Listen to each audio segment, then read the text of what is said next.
العلماء ورثۃ الانبیاء، علماء انبیاء کے وارث ہیں، لیکن آج علماء کی طرف سے نفرت، بدگمانی اور علماء کو حقیر سمجھنا، ان کی غلطیوں کو اچھالنا عوام کا خاص مرض ہے۔ میرے آقا صلی اللہ علیہ وسلم نے فرمایا 3 شخص ایسے ہیں جس کو منافق کے سوا کوئی ذلیل نہیں سمجھ سکتا، ایک بوڑھا مسلمان، دوسرا علماء کرام، تیسرا عادل بادشاہ۔ لہذا علم و علماء کی فضیلت بتانے کے لیے بہترین انداز میں تقریر پیش کریں گے ریحان ابن الطاف بھائی، وہ آئے اور تقریر پیش کریں۔ السلام علیکم ورحمۃ اللہ وبرکاتہ۔ الحمدللہ الذی وکفا وسلام علی عبادہ الذین اصطفا،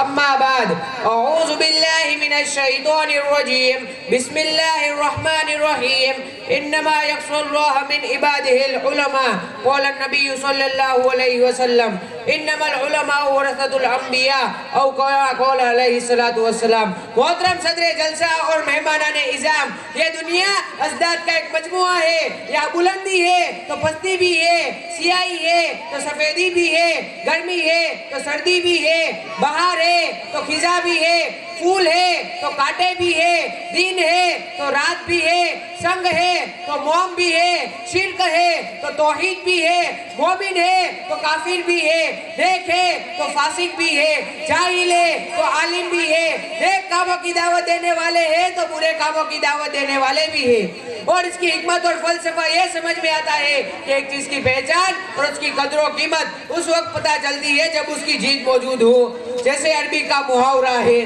تُعْرَفُ الْأَشْيَاءُ بِأَضْدَادِهَا، اشیاء کو ان کی ضد سے پہچانا جاتا ہے۔ حاضرین مجلس، اگر گرمی نہ ہوتی تو مالداری کی قدر نہ ہوتی، اگر بھوک نہ ہوتی تو شکم سن کی قدر نہ ہوتی، اگر خزاں نہ ہوتی تو پھولوں کی توقیر کیسے ہوتی، اگر بیماری نہ ہوتی تو صحت کی قیمت کون جانتا، اگر موت نہ ہوتی تو زندگی کی حفاظت کون کرتا، اگر جہالت نہ ہوتی تو علم کے لیے انسان اتنی مشقت کیوں اٹھاتا۔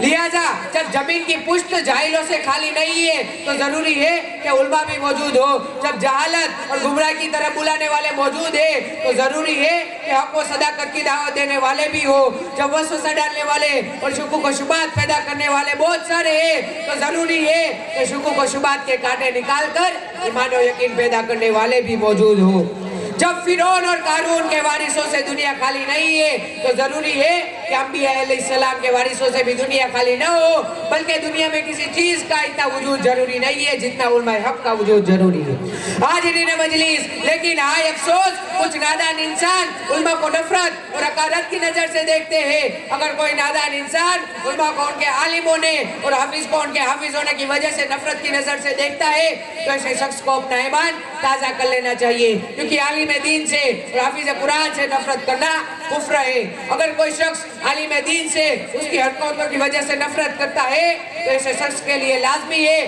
کہ دوسرے علماء حق سے محبت اور عقیدت کا رشتہ برقرار رکھے، کیونکہ ایک عالم کی حرکتوں کی وجہ سے تمام علماء سے نفرت کرنا انتہائی درجے کی حماقت ہے۔ کیا آپ ایسے شخص کو عقل مند کہو گے جو کسی نادان ڈاکٹر کی نادانیوں کو دیکھ کر ماہر اور اچھے ڈاکٹروں سے نفرت کرنے لگے یا حقیر سمجھنے لگے؟ ہرگز نہیں۔ حاضرین مجلس، آپ ایک لمحے کے لیے سوچئے اگر علماء حق نہ ہوتے تو کیا ہوتا؟ اس میں کوئی شک نہیں کہ اللہ کا دین کسی کا محتاج نہیں ہے، پھر بھی پیش نظر اس لیے کہا جاتا ہے اگر علماء حق نہ ہوتے تو قرآن و سنت کے تراجم اور تفسیریں نہ ہوتی، اور اگر علماء نہ ہوتے تو عوام و عقائد و عبادت اور حلال و حرام کے مسائل سے غافل رہتے، اگر علماء نہ ہوتے تو ملحدین اور بدعتیوں کو دین میں تحریف کرنے سے کوئی نہیں روکتا۔